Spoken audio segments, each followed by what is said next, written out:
Good morning children.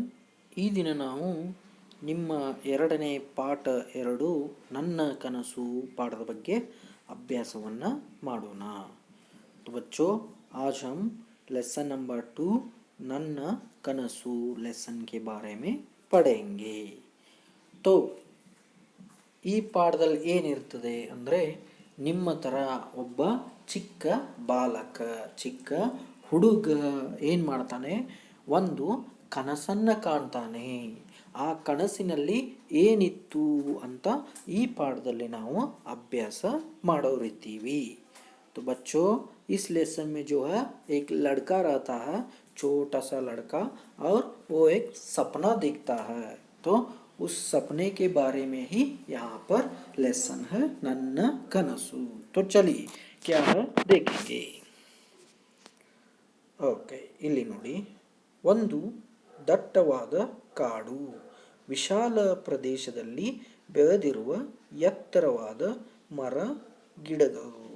ಮರಗಳನ್ನು ಬಳಸಿ ಮುಗಿಲೆತ್ತರಕ್ಕೆ ಹಬ್ಬುತ್ತಿರುವ ಬಳ್ಳಿಗಳು, ಹಸಿರಿನ ನಡುವೆ ಬಣ್ಣದ ಚಿತ್ತಾರ ಮೂಡಿಸಿರುವ ಹೂವು ಹಣ್ಣುಗಳು, ದುಂಬಿಯ ಝೇಂಕಾರ, ಪಕ್ಷಿಗಳ ಕಲರವ ನಡುವೆ ತೇಲಿ ಬರುತ್ತಿರುವ ಕೋಗಿಲೆಯ ಧ್ವನಿ, ಜೂಜು ಹರಿಯುತ್ತಿರುವ ಝರಿಯ ನಿನಾದ. ಇಂತಹ ಸುಂದರ ಪರಿಸರವು ಪ್ರಾಣಿ ಪಕ್ಷಿಗಳಿಗೆ ನೆಮ್ಮದಿಯ ಆಶ್ರಯ ತಾಣವಾಗಿತ್ತು. ಓಕೆ, ಅಂದರೆ ಏನು ಹೇಳ್ತಾರೆ ಇಲ್ಲಿ ಅಂದರೆ, ಒಂದು ದಟ್ಟವಾದ ಕಾಡು ಅಂದರೆ ನೀವೆಲ್ಲ ಕಾಡನ್ನು ನೋಡಿರ್ತೀರಾ. तो बच्चों कहानी के शुरुआत में कहते हैं कि एक जंगल है, यानी एक जंगल है. उस जंगल में क्या है, ಆ ಒಂದು ಕಾಡು ಏನಿದೆ, ವಿಶಾಲವಾದಂಥ ಪ್ರದೇಶದಲ್ಲಿ ಎತ್ತರವಾದ ಮರಗಳಿವೆ.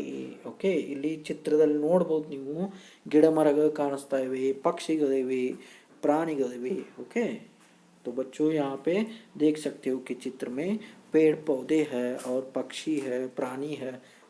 तो इसी तरह एक जंगल है.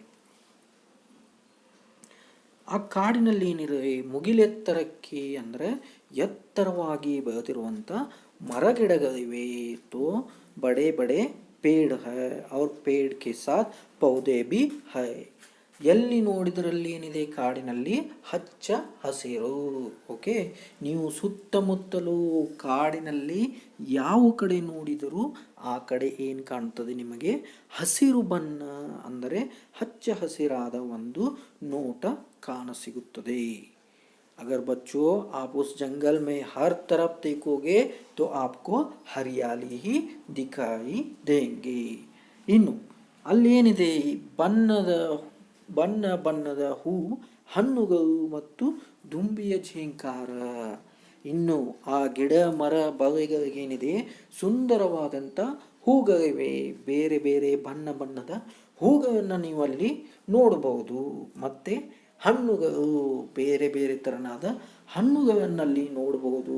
ಅದರೊಂದಿಗೆ ದುಂಬಿಗಳ ಝೇಂಕಾರ, ಆ ಹೂ ಹಣ್ಣುಗಳ ಸುತ್ತ ದುಂಬಿಗಳ ಒಂದು ಝೇಂಕಾರವನ್ನು, ಅಂದರೆ ಅವುಗಳ ಶಬ್ದವನ್ನು ನೀವು ಕಾಡಿನಲ್ಲಿ ಕೇಳಬಹುದು.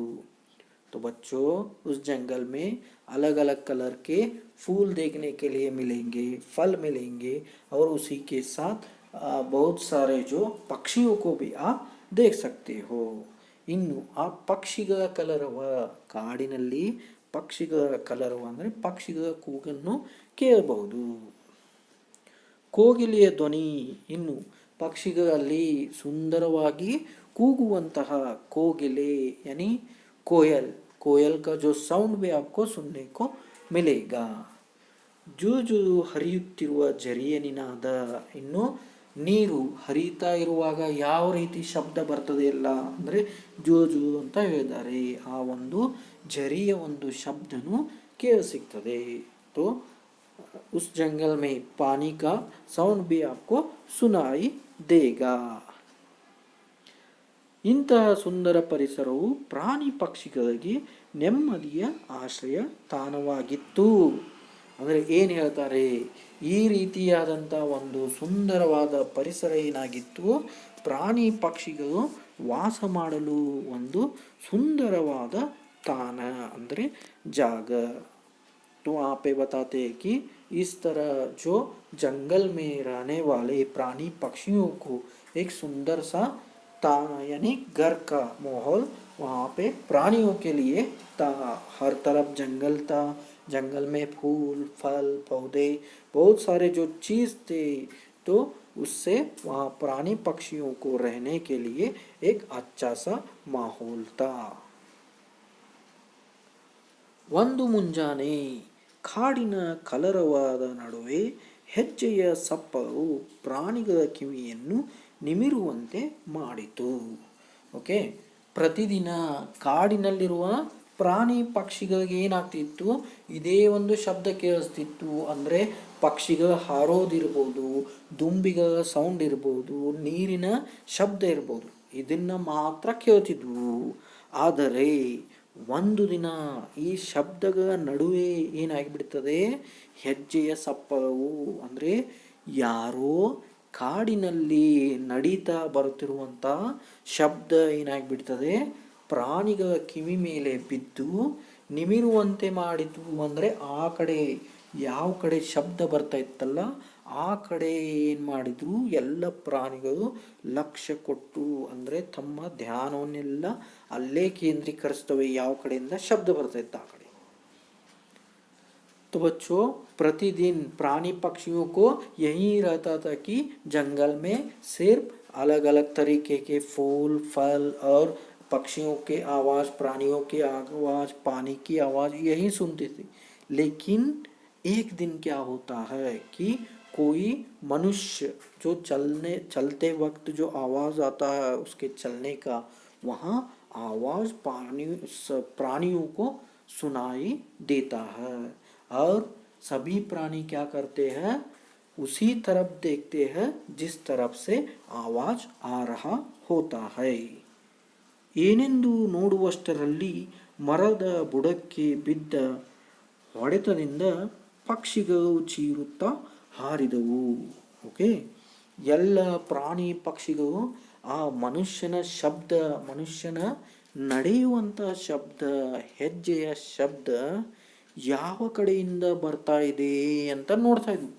ಅಷ್ಟರಲ್ಲಿ ಏನಾಗಿಬಿಡ್ತು, ಯಾರೋ ಒಬ್ಬರು ಕೊಡಲಿಯಿಂದ ಏನು ಮಾಡಿಬಿಡ್ತಾರೆ, ಗಿಡದ ಬುಡಕ್ಕೆ, ಒಂದು ಗಿಡಕ್ಕೆ ಅಥವಾ ಮರಕ್ಕೆ ಬಡಿದು ಬಿಡ್ತಾರೆ. ಆವಾಗ ಆ ಮರದ ಮೇಲೆ ಕೂತಿರುವಂಥ ಪಕ್ಷಿಗಳು, ಬೇರೆ ಬೇರೆ ಪಕ್ಷಿಗಳು ಏನು ಮಾಡ್ತಾವು, ಹೆದರಿ ಬಿಟ್ಟು ಒಮ್ಮಿಂದೊಮ್ಮೆಲೆ ಚೀರುತ್ತಾ ಹಾರಿ ಬಿಡ್ತವೆ. तो बच्चों सभी प्राणी पक्षी वहाँ साउंड कहाँ से आ रहा है तो उस तरफ देखते रहते. तो उसी वक्त कोई व्यक्ति क्या करता है, एक पेड़ को जोर से काटने के लिए मार देता है. तो वहाँ बैठे हुए, उस पेड़ पर बैठे हुए सभी पक्षी डर कर चिल्लाते हुए उड़ जाते हैं. ಸನಿಹದಲ್ಲಿ ಪ್ರಾಣಿಗಳು ಭಯಮಿಶ್ರಿತ ಕುತೂಹಲದಿಂದ ಯಾರದು ಎಂದು ತಿರುಗಿ ನೋಡಿದವು. ಅಷ್ಟೊತ್ತಿಗೆ ಎಲ್ಲ ಪ್ರಾಣಿಗಳು ಏನಾಗಿಬಿಡ್ತವೆ, ಹೆದರಿ ಬಿಡ್ತವೆ. ಪಕ್ಷಿಗಳು ಚೀರುತ್ತಾ ಹಾರಿ ಹೋದ್ರಿಂದ ಏನಾಗಿಬಿಡ್ತವೆ, ಪ್ರಾಣಿಗಳು ಹೆದರಿಬಿಟ್ಟು ಯಾರದು ಅಂತ ತಿರುಗಿ ನೋಡ್ತವೆ. ಆ ಮರ ಕಡಿಯುತ್ತಿರುವವನು ಯಾರು ಅಂತ ನೋಡಿದವು. तो बच्चों वहाँ सभी पक्षियाँ उड़ के जाने के बाद तो डरते हुए सभी प्राणियाँ देखते हैं कि वहाँ पेड़ काटने वाला कौन है. ಮಾನವನನ್ನು ಕಂಡು ಸಿಟ್ಟುಗೊಂಡು ವಾದಕ್ಕೆ ಮುಂದಾದವು. ಓಕೆ, ಅಲ್ಲಿ ತಿರುಗಿ ನೋಡಿದ ತಕ್ಷಣ ಪ್ರಾಣಿಗಳಿಗೆ ಗೊತ್ತಾಗಿಬಿಡ್ತದೆ, ಮರ ಕಡಿಯಲು ಬಂದವನು ಮಾನವ, ಮನುಷ್ಯ ಅಂತ ಗೊತ್ತಾಗ್ತದೆ. ಆವಾಗ ಎಲ್ಲ ಪ್ರಾಣಿಗಳಿಗೂ ಸಿಟ್ಟು ಬರ್ತವೆ. ಆಮೇಲೆ ಅವು ಏನು ಮಾಡ್ತವೆ, ಆ ಮನುಷ್ಯನ ಜೊತೆ ವಾದ ಮಾಡಲು ಮುಂದಾಗ್ತವೆ, ಅಂದರೆ ವಾದ ಮಾಡಲು ಅವನ ಹತ್ರ ಬರ್ತವೆ. तो बच्चों सभी प्राणी मुड़ के देखते हैं तो वहाँ पता चलता है कि पेड़ काटने वाला एक मानव है.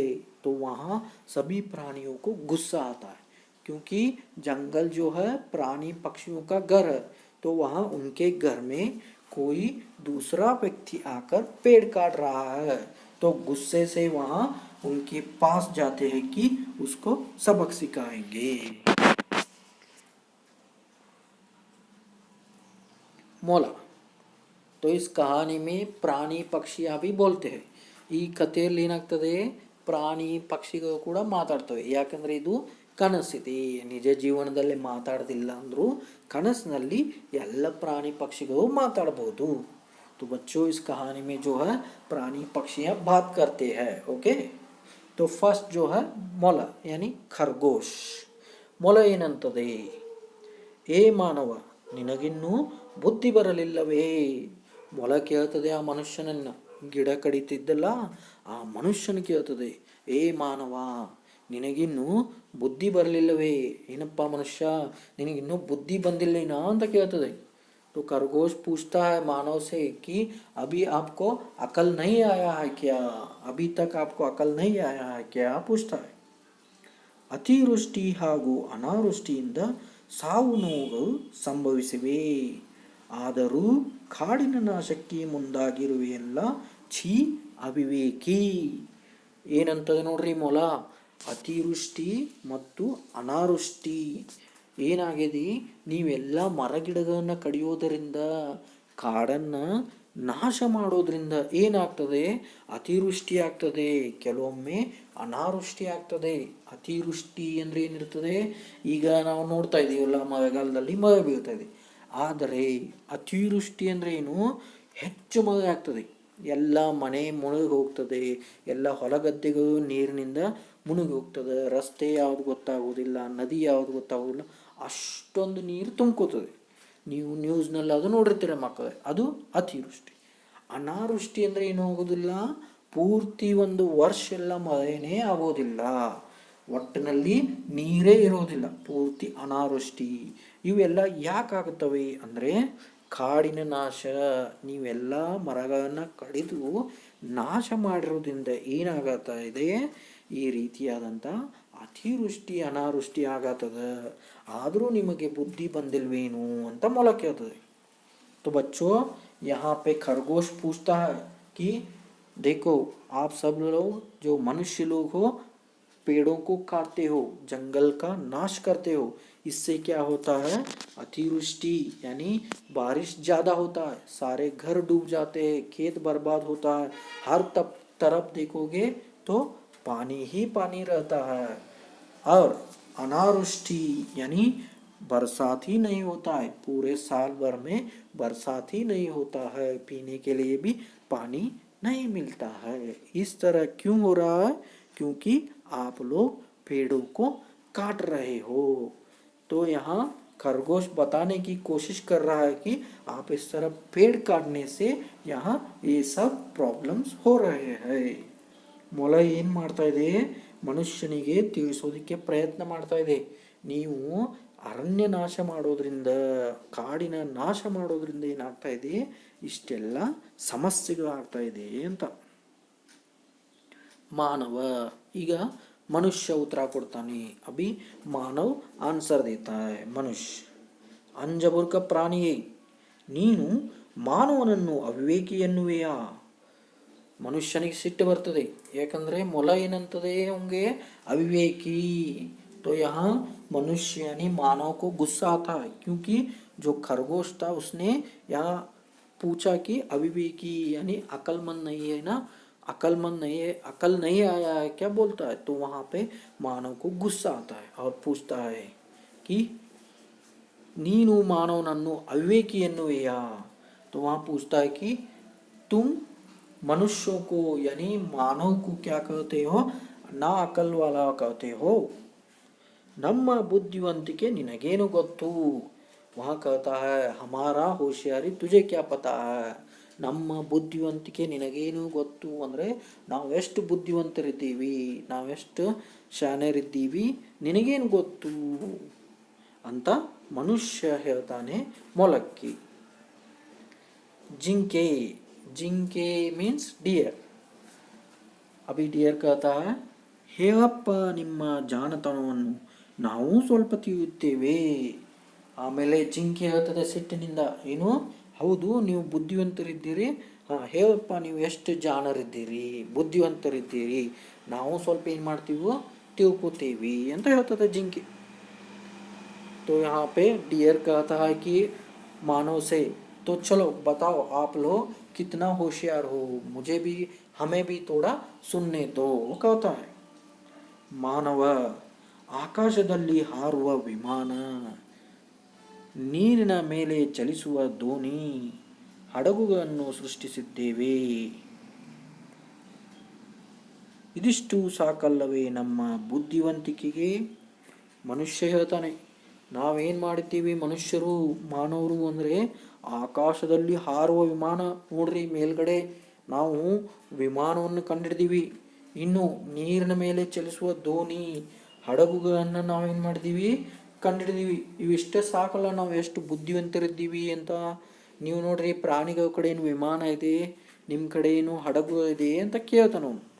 तो बच्चों यहाँ पे मानव पूछता है प्राणियों से कि हमारी होशियारी बताने के लिए जो आकाश में उड़ने वाले प्लेन्स को आप देख लीजिए, पानी के ऊपर चलने वाले बोट्स को आप देख लीजिए, ये दोनों ही बस हमारे जो होशियारी बताने के लिए, क्योंकि प्राणियों के पास ना प्लेन है ना बोट है. नरी, अब जो है फॉक्स बोलता है, ಕತ್ತನ್ನು ಮೇಲೆತ್ತಿ ಮೊದಲಿಸುತ್ತಾ, ಪಕ್ಷಿಯನ್ನು ನೋಡಿ ವಿಮಾನವನ್ನು, ಜಲಚರಗಳನ್ನು ನೋಡಿ ದೋಣಿ ಹಡಗುವನ್ನು ನಿರ್ಮಿಸಿರುವೆ, ಇದರಲ್ಲಿ ನಿಮ್ಮ ಸ್ವಂತಿಕೆ ಏನು? ಈಗ ನರಿ ಕೇಳ್ತದೆ, ಅಲ್ಲ ನೀನೇನು ಮಾಡಿದೆಯಪ್ಪ, ವಿಮಾನ ಇರುವುದಕ್ಕಿಂತ ಮುಂಚೆ ಪಕ್ಷಿಗಳು ಹಾರೋದನ್ನು ನೋಡಿ ನೀನೇನು ಮಾಡಿದೆ, ವಿಮಾನವನ್ನು ಕಂಡಿಡಿದೆ. ಇನ್ನು ಜಲಚರ ಅಂದರೆ ನೀರಿನಲ್ಲಿ ವಾಸ ಮಾಡುವಂಥ ಜೀವಿಗಳು, ಆ ಜೀವಿಗಳನ್ನು ನೋಡಿ ನೀನೇನು ಮಾಡಿದಿ, ದೋಣಿ ಹಡಗುಗಳನ್ನು ಕಂಡಿಡ್ದಿ. ಇದರಲ್ಲೇ ನಿಂದು ಏನಿದೆ ಸ್ವಂತಿಕೆ ಅಂದರೆ ನಿನ್ನ ಓನ್ ಏನಿದೆ ಎಲ್ಲ ಏನು ಮಾಡಿದೀಯ ನೀನು, ಬೇರೆ ಪ್ರಾಣಿ ಪಕ್ಷಿಗಳನ್ನು ಕಾಪಿ ಮಾಡಿ ನೀನು ಇದನ್ನೆಲ್ಲ ಮಾಡಿದ್ದೀಯಾ ಅಂತ ಹೇಳ್ತದೆ.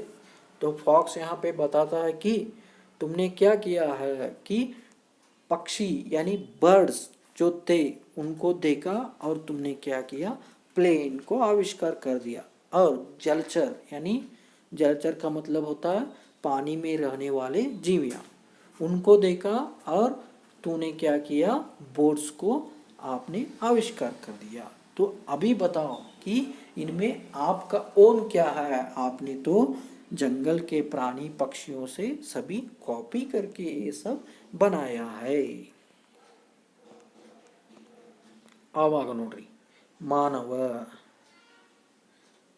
ನರಿಯ ಮಾತಿಗೆ ಮಂಕಾದ ಮಾನವ ತೋರ್ಪಡಿಸಿಕೊಳ್ಳದೆ ಸುಂದರವಾಗಿ ಕಾಣಲು ಉಡುಗೆ ತೊಡುಗೆಯನ್ನು ಸೃಷ್ಟಿಸಿದ್ದೇವೆ, ನಿಮಗಿದು ತಿಳಿಯದೆ.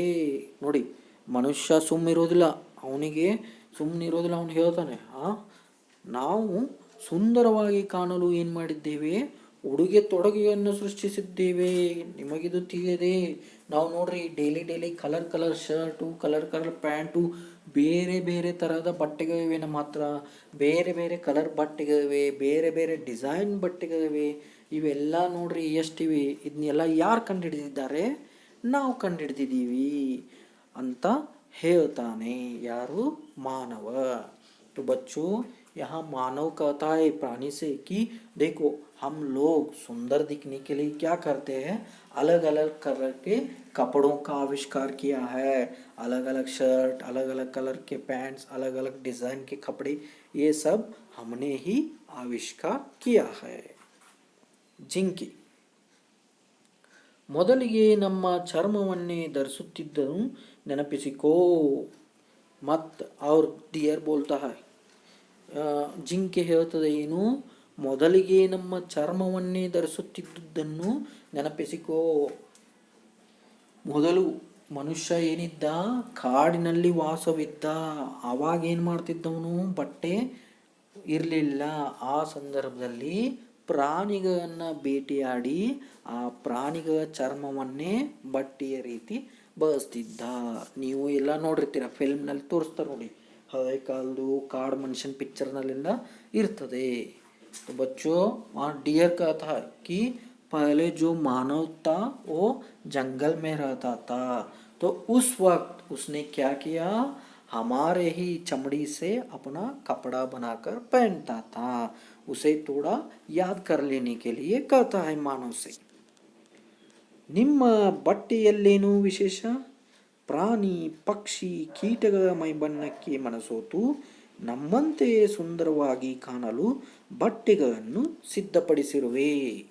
तो यहाँ पे कहता है कि डियर कहता है आपने जो कपड़ों का आविष्कार किया है उसमें क्या बड़ापन है. आप लोगों ने प्राणी पक्षी और कीटों को देख के उनके जो चमड़ी का कलर है उसे देख के आपको भी लगा कि हम भी इन प्राणियों की तरह इन पक्षियों की तरह सुंदर दिखना चाहिए, तो तुमने क्या किया, कपड़ों का आविष्कार किया. लेकिन आप लोगों का क्या है, जो कपड़ों का जो रंग है वो सब नेचुरल नहीं है, वो सब आर्टिफिशियल आपने बनाया. लेकिन हम जो प्राणी पक्षी है हमारा जो कलर है वो क्या है, ನ್ಯಾಚುರಲ್ ಕಲರ್ है. ಓಕೆ, ಏನಂತಾರೆ ಅಂದರೆ ಜಿಂಕೆ ಹೇಳ್ತದೆ ನಮ್ಮ ಪ್ರಾಣಿ ಪಕ್ಷಿ ಕೀಟಗಳ ಮೈಬಣ್ಣವನ್ನು ನೀನು ನೋಡಿದೆ. ನಾವು ನೋಡಿ ಪ್ರಾಣಿಗಳಲ್ಲಿ ಯಾವ ರೀತಿ ಬೇರೆ ಬೇರೆ, ಕರಡಿ ಕಪ್ಪು ಬಣ್ಣ ಇರ್ತದೆ, ಹುಲಿ ಪಟ್ಟಿ ಪಟ್ಟಿ ಬಣ್ಣ ಇರ್ತದೆ, ಬೆಕ್ಕು ಬೇರೆ ಬೇರೆ ಬಣ್ಣದಿರ್ತವೆ, ಜಿಂಕೆ ನೋಡಿ ಆನೆ ನೋಡಿ ಈ ರೀತಿ ಹೇಳ್ತದೆ. ಈ ಪ್ರಾಣಿ ಪಕ್ಷಿಗಳು ಇನ್ನು ಪಕ್ಷಿಗಳು ತೊಗೊಂಡ್ರಿ ನವಿಲು ಎಷ್ಟು ಸುಂದರವಾಗಿ ಕಾಣಿಸ್ತದೆ, ಪಾರಿವಾಳ ಕೋಗಿಲೆ ಇನ್ನು ಗಿಳಿ ಈ ರೀತಿ ಪಕ್ಷಿಗಳ ಬಣ್ಣವನ್ನು ನೋಡಿ ನೀನು ಕೂಡ ಈ ಪ್ರಾಣಿ ಪಕ್ಷಿಗಳ ಹಾಗೆ ಸುಂದರವಾಗಿ ಕಾಣಲು ಏನು ಮಾಡ್ತೀಯ, ನೀನು ಬಟ್ಟೆಗಳನ್ನು ಸಿದ್ಧಪಡಿಸಿರುವೆ. ಆದರೆ ನಮ್ಮ ಸೌಂದರ್ಯ ಏನಿದೆ, ನೈಜ ಸೌಂದರ್ಯ, ನಿಂದು ಕೃತಕ ಸೌಂದರ್ಯ ಅಂದರೆ ಆರ್ಟಿಫಿಷಿಯಲ್, ನಮ್ಮದು ನ್ಯಾಚುರಲ್ ಇದೆ, ನಿಂದು ಆರ್ಟಿಫಿಷಿಯಲ್ ಇದೆ ಅಂತ ಹೇಳ್ತದೆ. ಯಾವ ಪ್ರಾಣಿ? ಜಿಂಕೆ. ओके, नेक्स्ट नोड़ी कोती. तो यहाँ पे नेक्स्ट आता है कोती यानी मंकी, मंग कोती. ಕೊಂಬೆಯನ್ನು ಹಿಡಿದು ಜೋತಾಡುತ್ತಾ, ಕೊಂಬೆಯನ್ನು ಹಿಡಿದು ಜೋತಾಡುತ್ತಾ यानी एक पेड़ के जो ಕೊಂಬೆ पेड़ के ऊपर से लटकते हुए कहता है मंकी की. ಜಿಂಕೆಯ ಕಣ್ಣಿನಂತಹ ಕಣ್ಣು, ನವಿಲಿನ ನಡಿಗೆಯಂತಹ ನಡಿಗೆ, ಕೋಗಿಲೆ ದನಿಯಂತಹ ದನಿ ಇರಬೇಕು ಎಂದೆಲ್ಲ ಹೇಳುವ ನೀವು ಸುಂದರವೋ ಅಥವಾ ನಾವು ಸುಂದರವೋ. ಓಕೆ, ಮಂಗ ಕೋತಿ ಹೇಳ್ತದೆ ಏನಂತದ, ಜಿಂಕೆಯ ಕಣ್ಣಿನಂತಹ ಕಣ್ಣು ಕೇಳ್ತದೆ ಅದು ಕೋತಿ. ಅಲ್ಲಪ್ಪ ನೀವು ಮನುಷ್ಯರು ಏನಂತೀರಿ, ಕಣ್ಣು ಯಾವ ರೀತಿ ಇರಬೇಕು, ಚಿಕ್ಕದಾಗಿ ಸುಂದರವಾಗಿ, ಜಿಂಕೆಯ ಕಣ್ಣುಗಳು ಯಾವ ರೀತಿ ಇರ್ತಿಲ್ಲ ಆ ರೀತಿ ಕಣ್ಣು ಇರಬೇಕು. ನವಿಲಿನ ನಡಿಗೆಯಂಥ ನಡಿಗೆ, ಇನ್ನು ನವಿಲು ಎಷ್ಟು ಚೆನ್ನಾಗಿ ನಡೀತದಲ್ಲ ಅದೇ ರೀತಿ ನಮ್ಮ ನಡಿಗೆ ಇರಬೇಕು ಅಂತ ಹೇಳ್ತಾರೆ ನೀವು ಮನುಷ್ಯರು. ಕೋಗಿಲೆಯ ದನಿಯಂತಹ ದನಿ, ಇನ್ನು ಕೋಗಿಲೆ ಯಾವ ರೀತಿ ಕೂಗ್ತದೇನೋ ಅದೇ ರೀತಿ ನೀವು ಕೂಗಬೇಕು, ನಿಮ್ಮ ಧ್ವನಿ ಇರಬೇಕು ಅಂತ ನೀವು ಬಯಸ್ತೀರಿ. ಈಗ ಹೇಳ್ರಿ, ನೀವು ಸುಂದರ ಇದ್ದೀರೋ ಅಥವಾ ನಾವು ಪ್ರಾಣಿ ಪಕ್ಷಿಗಳು ಸುಂದರ ಇದ್ದೀವೋ ಅಂತ ಕೇಳ್ತದೆ ಕೋತಿ. तो यहाँ पे मंकी पूछता है कि मानव से, आप लोग कहते हो कि डियर जैसा आंखें रहना चाहिए, छोटे छोटे और सुंदर, और पिकॉक नवीलू यानी मोर, मोर जैसे चाल चलना चाल रहना चाहिए, कोगिले यानी कोयल जैसी आवाज रहना चाहिए कहते हो. तो अभी बताइए मानव कि प्राणी पक्षियाँ सुंदर हैं या फिर मनुष्य, आप लोग सुंदर हो, इस तरह पूछता है. ಓಕೆ ಚಿಲ್ಡ್ರನ್, ಈಗ ನಾವು ಲೆಸನ್ನ ಇಲ್ಲಿಗೆ ಸ್ಟಾಪ್ ಮಾಡೋಣ. नेक्स्ट लेसन ना नेक्स्ट पीरियड में ನೋಡೋಣ.